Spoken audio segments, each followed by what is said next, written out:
BJP प्रदेश महामंत्री राई से विधायक और चुनाव समिति के सदस्य मोहनलाल बडोली ने दावा किया कि प्रदेश में इस बार 10 की 10 लोकसभा सीट बीजेपी जीतने जा रही है और 400 पार कर तीसरी बार नरेंद्र मोदी प्रधानमंत्री बनेंगे। उन्होंने कांग्रेस और आम आदमी पार्टी के गठबंधन को ठगबंधन बताया और कहा कि जनता इनके बहकावे में नहीं आएगी।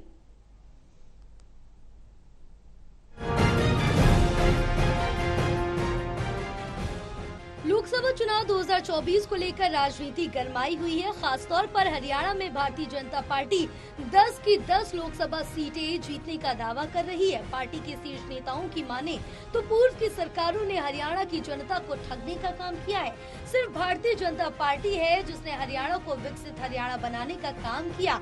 राई से विधायक, प्रदेश महामंत्री एवं चुनाव समिति के सदस्य मोहनलाल बडोली ने दावा किया कि हरियाणा की 10 की 10 लोकसभा सीट बीजेपी जीतने जा रही है और 400 पार का नारा जो बीजेपी ने दिया है वो जनता बीजेपी को जिताकर तीसरी बार प्रधानमंत्री नरेंद्र मोदी को बनाने जा रही है।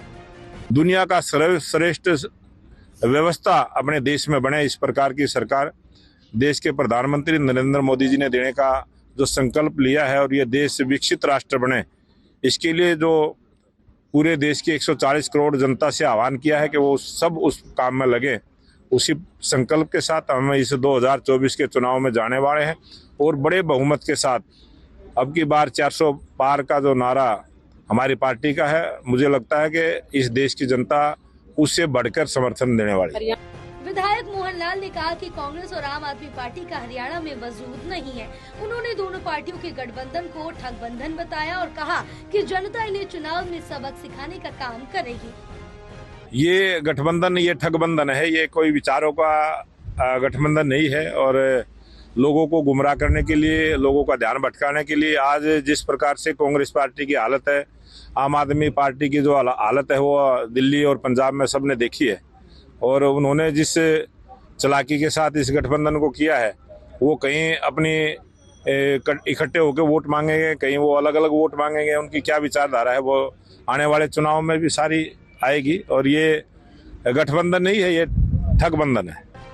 विधायक मोहनलाल ने दावा किया कि केंद्र और प्रदेश सरकार के शासनकाल में कोई भ्रष्टाचार का मामला सामने नहीं आया है और 2047 तक देश को विकसित भारत बनाने के लिए जनता तीसरी बार बीजेपी को चुनेगी। अब देखना होगा कि चुनाव के समय विधायक के दावे हकीकत में कितना बदलते हैं। फिलहाल सभी राजनीतिक दल अपनी जीत का दावा कर रहे हैं।